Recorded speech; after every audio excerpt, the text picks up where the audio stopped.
Hai teman-teman pendengar podcast Kata Revi.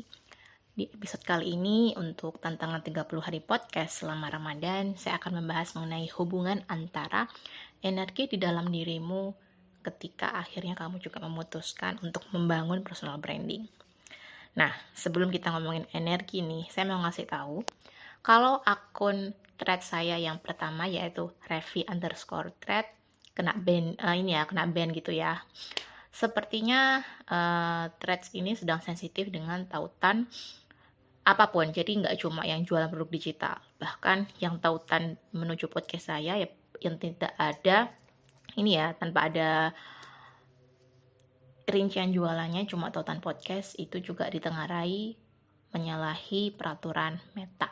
Maka saya sarankan buat teman-teman supaya nggak sampai hilang ya. Saya sudah mengajukan banding, ternyata malah dihapus permanen. Sedih banget sebenarnya, karena saya juga ketemu teman-teman banyak di akun pertama dan dapat klien juga dari akun Revi_thread. Tapi is okay, nggak apa-apa. Saya membuat akun baru lagi yang nanti bisa kamu cek di deskripsi dan juga bisa kamu cek di Telegram channel. Sekarang saya akan kembali ke topik membahas mengenai hubungan antara energi dengan personal branding. Jadi pasti teman-teman udah sering dengar sama yang namanya vibrasi. Jadi ketika kita punya vibrasi jelek atau rendah, kita juga akan menarik orang-orang yang vibrasinya sama atau selevel. Saya akhirnya juga melihat diri saya sendiri dulu. Waktu saya masih menjadi penulis yang hobinya galau, kalau nulis artikel juga isinya tentang curhatan gitu, walaupun tidak curhatan secara pribadi, tapi curhatan terkait hal-hal yang saya buat dalam puisi. Jadi dulu di blog saya workaholic.com itu saya buat puisi. Akibatnya ya yang datang ke saya juga hal-hal yang bikin malah jadi melo. Pekerjaan jadi kayak makin berat gitu ya terasanya gitu. Padahal ya sebenarnya pola kerjanya sama di kantor. Saya juga merasa bahwa kayak everything is not working. Jadi kayak semuanya itu nggak berjalan dengan sesuai keinginan saya. Jadi kayak merasa karir menulis saya itu stuck. Kemudian saya juga burn out, padahal saya juga lagi banyak klien waktu itu. Kenapa ya? Saya bertanya pada diri sendiri. Oh, ternyata waktu itu saya masih dalam kondisi low. Jadi ada banyak masalah gitu kan, baik masalah pribadi dan hal-hal yang terkait pekerjaan yang membuat saya akhirnya burn out, energinya low. Ya akhirnya saya juga tidak maksimal gitu untuk aktivitas saya sebagai seorang interpreter. Singkat cerita akhirnya saya berpindah tempat pekerjaan dan saya mencari tempat yang tidak ada mall gitu ya. Dan juga lebih banyak melihat sawah gitu kan. Tapi perlahan energi saya bagus, saya lebih happy, bahkan orang tua saya juga memperhatikan bahwa ada perubahan gitu di wajah dan kesehatan saya. Saya juga baru bisa nabung karena sebelumnya kayaknya selalu habis buat pergi ke klinik karena asam lambung saya gampang naik, atau saya buang-buang duit buat pergi ke kafe karena kalau stres pengennya makan enak gitu kan. Nah, disinilah akhirnya saya belajar lebih banyak tentang mindfulness dan juga belajar tentang mindset shifting. Saya udah paham soal law of attraction itu sejak 5-6 tahun lalu. Tapi baru gencar-gencarnya itu sekitar 4 tahunan ini. Saya praktekkan, saya belajar meditasi sederhana, kemudian saya juga mulai membaca buku-buku berkaitan dengan neuroscience dan psikologi behaviorisme. Yang menjadi target atau objek penelitian pertama adalah diri saya sendiri. Akhirnya saya mempraktekkan satu teknik yang sangat saya sukai dari buku The Four Tendencies karya Gretchen Rubin yang mungkin kamu juga udah baca karena bukunya yang terkenal di Indonesia itu judulnya Happiness Project. Gitu, udah ada terjemahannya juga. The Four Tendencies ini juga ada terjemahannya tapi tidak sepopuler bukunya Gretchen Rubin yang Happiness Project.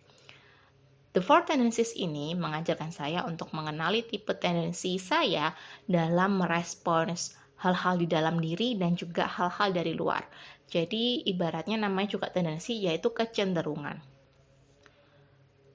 setelah saya mengenali diri sendiri, saya menggali lebih banyak belajar soal leadership lebih bagus karena saya punya fobia leadership. Saya mencari mentor dan akhirnya membuat workaholic class. Perlahan akhirnya vibrasi saya terasa naik, dan setelah saya mulai belajar untuk memperbaiki sisi-sisi soft skill dan juga mindset, kesempatan untuk menjadi mentor itu datang sendiri. Saya diminta komunitas seperti InScript, lalu curagan artikel, dan juga klien-klien privat yang belajar copywriting, mindset shifting, hingga storytelling lain-lainnya. Saya udah pengen gitu ya menjadi seorang writing coach itu sejak awal kali ya. Jadi saya itu memang suka sharing gitu. Saya suka menjadi seorang mentor, tapi bukan yang sifatnya formal. Saya pengen menjadi seorang praktisi. Nah, sebelum-sebelumnya itu saya belum berani gitu untuk menjadi mentor. Akhirnya setelah saya belajar memperbaiki diri dan belajar nge-branding, saya ketemu satu hal nih yang menarik. Ketika saya bikin branding yang kebanyakan lewat story, entah itu Insta Story atau WhatsApp Story, saya nggak butuh follower banyak untuk menarik orang menjadi klien atau ikut kelas saya. Nama saya juga dikenal sampai akhirnya saya diminta untuk beberapa kampus mengisi materi mereka, dan itu semua karena media sosial.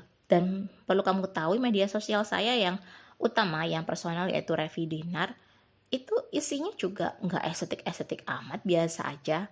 Saya cuma sharing soal traveling, soal buku yang saya baca, atau karya saya yang baru rilis. Nggak sampai ini ya, nggak sampai 3.000 followers. Nah, ini pertanda bahwa untuk membangun branding, yang kita perlukan adalah being genuine atau menjadi tulus. Kita harus nata energi kita dulu. Kalau energi kita adalah mengejar angka, kita cuma pengen mengejar uang dan lain-lain, maka ini akan menjadi energi yang tidak tulus. Semua orang pasti pengen punya klien, pengen monetisasi. Cuma, saya percaya apa yang kita buat dengan tujuan untuk memberi insight, sharing agar orang lain juga tidak meniru kesalahan kita misalnya, atau kita berbagi supaya orang lain juga bisa mencoba kesempatan yang udah kita dapat, itu akan lebih tersampaikan dan menyentuh hati target audiens kita. Saya udah membuktikannya, tanpa harus punya konten yang viral, saya bisa punya banyak klien. Freelance saya di bidang interpreting dan juga translating itu juga jalan. Ini semua malah menurut saya dapatnya dari referral atau rekomendasi dari kawan-kawan saya. Jadi ketika saya punya energi yang bagus, saya cut off orang-orang yang toxic. Saya fokus untuk lebih peduli sama orang-orang yang memang support sama saya dan juga saya support mereka. Kita membentuk sinergi atau berkolaborasi. Akhirnya energinya semakin teramplifikasi atau mengembang. Jadi ketika membuat personal branding, itu nggak cuma soal konten medsos aja. Branding itu juga sesuatu yang kita tampilkan di dunia nyata. Ya, jadi saya juga punya klien, itu juga dari dunia nyata, klien untuk menulis novel. Salah satunya saya dapatkan dari Toastmasters International. Jadi saya ikut satu klub di Surabaya namanya Eagle Toastmasters. Lalu ada klub-klub yang lain, kita berinteraksi dan saya bercerita tentang aktivitas saya sebagai seorang penulis. Di situ akhirnya muncullah ada orang yang ngerasa bahwa cerita saya bagus dan kelihatan genuine gitu. Dan akhirnya beliau mau minta mentoring privat. Nah, jadi intinya sebelum kamu membuat personal branding, perhatikan dulu nih, apakah kamu berangkat dari sebuah tujuan yang cuma mengejar angka atau cuma pengen mengejar popularitas. Ketika kamu ingin mengejar popularitas, maka secara tidak langsung kamu akan melihat konten-konten yang tren, kamu FOMO, lalu kamu berusaha meniru, padahal itu belum tentu ya jenis kontennya itu cocok sama kamu. Makanya pasti kalian juga udah tahu banyak sekali kreator-kreator yang gayanya selama ini seperti selangit, lalu kita merasa bahwa ini udah sukses banget. ternyata endingnya hancur karena ketahuan hoax, semuanya fake. Ini nggak cuma kreator di dalam negeri, tapi juga di kreator-kreator luar negeri juga seperti itu. Berusaha untuk selalu terlihat keren dan dianggap anak orang kaya. Padahal semuanya di atas kemampuan aslinya. Jadi intinya, berhati-hatilah ketika kamu membangun personal branding dengan energi yang tidak sepenuhnya bagus. Lalu berikutnya, apakah kita hanya menampilkan sesuatu yang palsu karena takutnya nanti oversharing? Nah, inilah yang dibutuhkan kesadaran dari diri kamu sendiri. Membangun personal branding itu bukan membangun sesuatu yang nggak ada ya. Kalau kamu pengen dikenal sebagai penulis, ya berarti sehari-harinya kamu nulis gitu.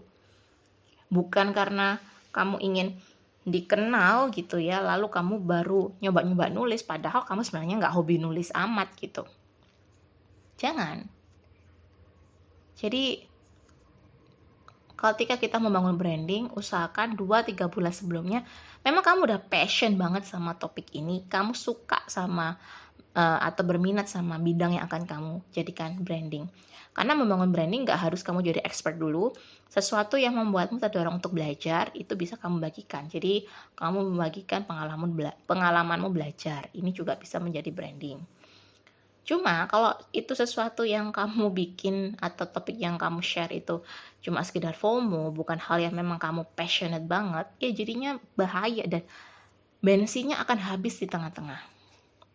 Saya udah suka menulis itu sejak masih SD. Jadi hampir separuh hidup saya itu memang untuk menulis, apalagi membaca buku.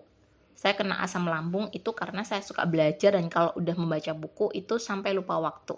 Jadi kalau ngomongin soal menjadi bookworm itu bukan FOMO lagi, karena emang jadi bagian hidup saya gitu. Nah, ketika saya membagikan tips-tips menulis, itu juga hal-hal yang udah saya jalankan, makanya saya bagikan supaya teman-teman penulis pemula itu punya panduan dan nggak harus mengambil keputusan yang salah seperti saya dulu misalnya.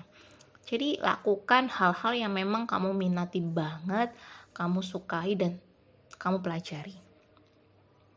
Branding itu juga bisa kamu lakukan ketika di dunia nyata, seperti yang saya bilang. Jadi ketika kamu ketemu teman-teman baru di komunitas, kamu sharing kalau kamu suka nulis, suka baca, dan mereka nanti akan bertanya, oh sih suka baca apa, nulis apa gitu. Nah, dari situ kamu bisa membagikan blogmu dan minta mereka untuk membaca, dan ini akhirnya bisa membangun traffic baru gitu dari dunia nyata gitu. Jadi kalau misalnya kamu adalah orang yang bitter, masih suka iri, julid, coba tata dulu energimu supaya energimu untuk bikin konten itu energi yang genuine, pengen sharing secara tulus dan murni. Apakah saya nggak pernah iri? Pasti pernah. Saya bukan seorang santa atau saya bukan seorang malaikat gitu ya. Saya hanya manusia biasa. Cuma kalau dibandingkan Revi yang dulu, ketika ada iri atau ada rasa minder, saya bisa mengubah atau nge-switch energinya untuk bisa lebih positif lagi dengan lebih cepat gitu. Jadi nggak butuh waktu lama. Maka kemampuan mindset shifting inilah yang membuat saya akhirnya tidak terjebak lama-lama dalam energi yang negatif. Gimana teman-teman? Apakah sudah jelas gitu ya dengan gambarannya? Kalau misalnya kamu ada pertanyaan, silakan sampaikan di Telegram channel atau kamu bisa DM di kata Revi, KATA_REFFI. Semoga bermanfaat dan sampai jumpa di podcast Kata Revi berikutnya.